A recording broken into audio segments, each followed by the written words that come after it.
ඔයගොල්ලෝ දන්නවද 2026 latest threat landscape report එක out වුණා. සයිබර් සිකියුරිටි ෆීල්ඩ් එකම උඩු යටිකුරු කළ මේ රිපෝට් එක හරිම වෙනස්. ෆුල් රිපෝට් එක බලන්න වෙලාව නැති ඔයාලා බලන්නම ඕනේ වීඩියෝ එකක් තමයි මේ.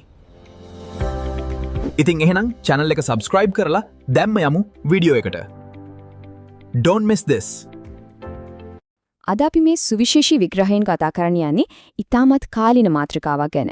මෑතකදී කරපු ඉතා පුළුල් මූලික තක්සේරු වාර්තාවක් පදනම් කරගෙන ශ්‍රී ලංකාවේ ආර්ථිකයට සහ ඩිජිටල් යටිතල පහසුකම් වලට එල්ල වෙලා තියෙන පද්ධතිමය සයිබර් අවදානම් ගැන අපි අද ගැඹුරින් අධ්‍යයනය කරමු. ඇත්තටම අපේ ජාතික යටිතල පහසුකම් සයිබර් ප්‍රහාර වලින් ආරක්ෂා කරනවා කියන්නේ කොච්චර සංකීර්ණ වගේම හදිසි කාරණයක්ද කියන එක දැන් හැමෝටම තේරෙනවා ඇති. ඩිජිටල් ලෝකයේ තර්ජන හිතා ගන්නවත් බැරි තරම් වේගයෙන් වෙනස් වෙනවා. අද අපි කතා කරන මේ දත්ත දිහා බැලුවම මේ තත්ත්වයේ බරපතලකම අපිට හොඳටම පැහැදිලි වෙවි. මේ විග්‍රහය අපි ප්‍රධාන කොටස් 5ක් යටතේ කතා කරමු. 1. ශ්‍රී ලංකාවේ තර්ජන පසුබිම. 2. නිරාවරණයේ විශාලත්වය. 3. වැඩිපුරම අවදානමට ලක්ව ඇති කර්මාන්ත. 4. මූල්‍ය සහ තොරතුරු තාක්ෂණ අංශ පිළිබඳ විශේෂ අවධානය. සහ අවසාන වශයෙන් ඇඟලුම් ඇතුළු අනිකුත් අංශ ගැන කතා කරමු. සමස්ත ජාතික තත්වයේ ඉඳලා නිශ්චිත කර්මාන්ත දක්වා අපි පියවරෙන් පියවර යමු. හරි, අපි පළමු කොටසට යමු. ශ්‍රී ලංකාවේ තර්ජන පසුබිම. ප්‍රධාන කර්මාන්ත 10ක් නියෝජනය කරන ආයතන 252ක් යොදාගෙන කරපු මූලික තක්සේරුවක් හරහා තමයි මේ සමස්ත දත්ත ගොඩනැගිලා තියෙන්නේ. මෙතනදී ඇත්තටම සිත් ගන්නාසුලම කාරණය තමයි මේ අවදානම් ව්‍යාප්තිය. විශ්ලේෂණය කරපු ආයතන 252කින් 127ක්ම, ඒ කියන්නේ ආයතන 67ක්ම අතිශය අවදානම් එම නැත්නම් ඉහළ අවදානම් කියන කාණ්ඩවලට තමයි වැටෙන්නේ. ජාතික මට්ටමේ ආර්ථික යටිතල පහසුකම් බිහිවෙද්දී කොයිතරම් දැඩි පීඩනයක් යටතේද තියෙන්නේ කියන්නේ මේක කදිම නිදසුනක්.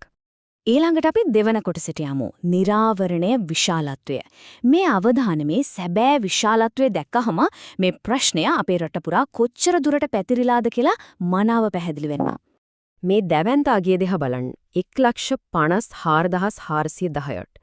මේ තමයි මේ වෙද්දිත් හැකර්වරුන් අතටපත් වෙලා තියෙන බවට තහවුරු වෙලා තියෙන මුළු රහස්‍ය දත්ත සහ මුරපද ප්‍රමාණය. මේව විවිධ දත්ත කාන්දුවීම්, ස්ටීලර් ලොග් වගේම කොම්බෝලිස්ට් හරහා අන්තර්ජාලයට සම්පූර්ණයෙන්ම නිරාවරණය වෙලා ඉවරයි.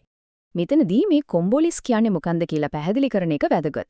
සරලවම කිව්වොත් මේක හැකර්වරුන් විසින් විවිධ තැන්වලින් හොරකම් කරපු පරිශීලක නාම සහ මුරපද එකතු කරලා හදපු ලයිස්තුවක්. මේවා පාවිච්චි කරලා වෙනත් ගිණුම් වලට ඇතුළු වෙන්න ඔවුන්ට පුරුවන්. කනගාටුවට කරුණ තමයි අර අපි කලින් කතා කරපු දත්තවලින් බහුතරයක්, ඒ කියන්නේ 73044ක්ම මේ කොම්බෝලිස්ට් හරහා කාන්දු වෙච්ච ඒවා වීම. මීළඟ දැවැන්ත දත්තේ තමයි 25928 බොට්නෙට් ජාල හරහා සම්පූර්ණම වෛරස් ආසාදනය වෙලා හැකර්වරුන්ගේ පාලනයට නතු වෙච්ච උපාංග ප්‍රමාණය තමයි මේ. හැබැයි මේ දත්ත දෙක සංසන්දනය කළාම තමයි අපිට පේන්නේ බරපතලම අවධානම තියෙන්නේ කොතනද කියලා. සේවකයන්ගේ උපාංග 1600ක් අනතුරට ලක් වෙද්දී පාරිභෝගික උපාංග 24321ක්ම අනතුරට ලක් වෙලා තියෙනවා. ඒ කියන්නේ සමාගම්වල අභ්‍යන්තර පද්ධතිවලට වඩා පාරිභෝගිකයින් එක්ක ඍජුවම සම්බන්ධ වෙන සේවා අතිශය දැඩි අවධානමක පවතිනවා කියන එකයි. අවසාන සමස්ත දත්තේ විදිහට මේ ලක්ෂ 3 ඉක්මවපු අගේ ගන්න පුරුවන්. 3,84,400යි. මේකෙන් කියවෙන්නේ ඩාර්ක් වෙබ් එකේ එහෙම නැත්නම් අඳුරු අන්තර්ජාලයේ අපේ රටේ ආයතන ගැන කතාබහට ලක් වෙලා තියෙන වාර ගණන. මේකේ ආයතනවල කීර්ති නාමයට තියෙන තර්ජනය වගේම හැකර්වරු අපේ ආයතන ගැන කොච්චර දුරට තොරතුරු හොයනවද කියන එකත් අපූර්වට පැහැදිලි වෙනවා. දැන් අපි තුන්වන කොටසට යමු. වැඩිපුරම අවධානමට ලක් වේති කර්මාන්ත. මේ කතා කරපු සාර්ව මට්ටමේ තර්ජන හරියටම කේන්ද්‍රගත වෙලා තියෙන්නේ මොන කර්මාන්තවලද කියලා අපි දැන් බලමු. මේ අවදානම් දත්තවල දූරාවලිය දිහා බලවම පැහැදිලිව පේන දෙයක් තියෙනවා. මූල්‍ය සේවා අංශය 55ක අවදානම් අගයක් එක්ක ඉහළින්ම ඉන්නවා. හැබැයි මැණික් සහ ස්වර්ණාභරණ අංශයේ අවදානම 18ක් විතරයි.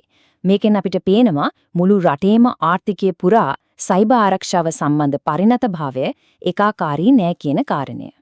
හතරවෙනි කොටස විශේෂ අවධානය මූල්‍ය සහ තොරතුරු තාක්ෂණාංශ. දැන් අපි ලයිස්ට්වේ ඉහළින්ම ඉන්න අංශ දෙක ගැන ටිකක් ගැඹුරින් කතා කරමු. මුලින්ම මූල්‍ය සේවා අංශය දිහා බලමු. මෙතන තියෙන තීරණාත්මකම කාරණය තමයි මූල්‍ය අංශයේ සාමාන්‍ය අවදානම් මගය 55ක් වෙන එක සහ බොට්නෙට් හරහා පාරිභෝගික උපාංග 20803ක් අනතුරට ලක් වෙලා තියෙන එක.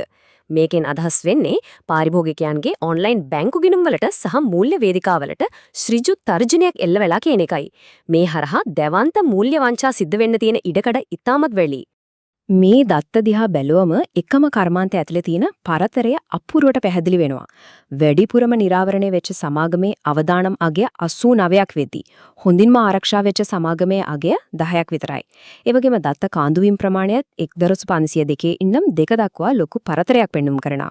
නිවැරදි සයිබර් ආරක්ෂණ ක්‍රමවේද අනුගමනය කරන එක කොච්චර වැදගත්ද කියලා මේකෙන් හොඳටම ඔප්පු වෙනවා. දැන් අපි තොරතුරු තාක්ෂණ අංශය පැත්තට හැරමු. මෙතන සාමාන්‍ය අවදානමගේ 42ක්. හැබැයි අතිශය අසාමාන්‍ය දත්තය තමයි ඩාර්ක් වෙබ් එකේ මේ අංශය ගැන 125783 වතාවක් කතා බහට ලක් වෙලා තියෙන එක.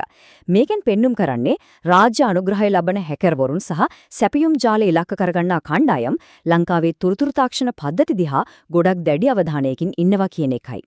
පස්වන කොටස විශේෂ අවධානය ඇංගලුම් සහ ඉන් ඔබට ඇති අංශ.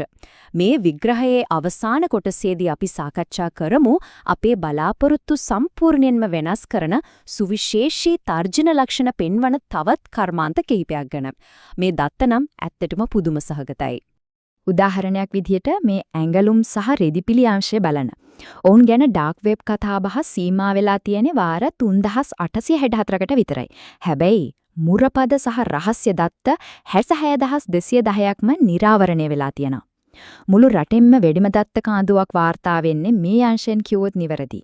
ඒක ඇත්තටම හිතාගන්න අමාරුයි නේද? මේ තරම් විශාල දත්ත කාන්දුවක් නිසා වෙනදේ මේ දත්තවලුම් තවත් තහවුරු වෙනා. මේ හරහා ඇතම් ඇංගලුම් සමාගම් ව්‍යාපාරික ඊමේල් වංචාවලට, ඒ කියන්නේ BEC ප්‍රහාරවලට සහ නවමෝස්තර වගේ බුද්ධිමය දේපල සොරකම් කිරීමවලට ඉතා ඉක්මනින් ගොදුරු වීමේ දැඩි අවධානමක් පවතිනවා. අනෙක් ක්ෂේත්‍රවලත් විශේෂතා කිහිපයක්ම තියෙනවා. ඉදිකිරීම් ක්ෂේත්‍රයේ සමස්ත අවදානම 30ක් වගේ අඩු වගයක් වුණත් ජාතික මට්ටමින් වැඩිම ඩාර්ක් වෙබ් කතා බහක් තියෙන්නේ ඔවුන්ටයි. ඒ වාර 1,45,410ක්. ඒ වගේම සංචාරක කර්මාන්තයත් ඉහළ ඩාර්ක් වෙබ් අවදානයක් දිනාගෙන තියෙනවා. අනිත් අතට තේ නිෂ්පාදන කර්මාන්තය ඔවුන්ගේ දෛනික මෙහෙයුම් තාක්ෂණික පද්ධති එහෙමත් නැත්නම් OT පද්ධති හරහා සුවිශේෂී තර්ජන වලට මුහුණ දෙමින් සිටිනවා. මේ සියලුම කරුණු සලකා බැලුවම අවසාන වශයෙන් හිතලා බලන්න ඕනේ ඉතා තීරණාත්මක ප්‍රශ්නයක් ඉතුරු වෙනවා. රටේ ආර්ථිකය දරාගෙන ඉන්න මේ ප්‍රධාන කර්මාන්ත මෙතරම් දැවන්ත සහ පද්ධතිමය සයිබර් තර්ජන වලට මුහුණ දෙද්දී සාමාන්‍ය පුරවැසියන් මේ ඩිජිටල් යටිතල පහසුකම් එක කරන දෛනික ගනුදෙනුවල සැබෑ ආරක්ෂාව කොතනද තියෙන්නේ? මේක හුදෙක් තාක්ෂණික ගැටලුවක් විතරක් නෙවෙයි සමස්ත සමාජයේම දැඩි අවධානයක් යොමු කරන්න ඕනේ කාරණයක්. මේ ගැන තවත් ගැඹුරින් හිතන්න ඉඩ තීමින් අදට මේ විග්‍රහය අපි මෙතනින් අවසන් කරනවා.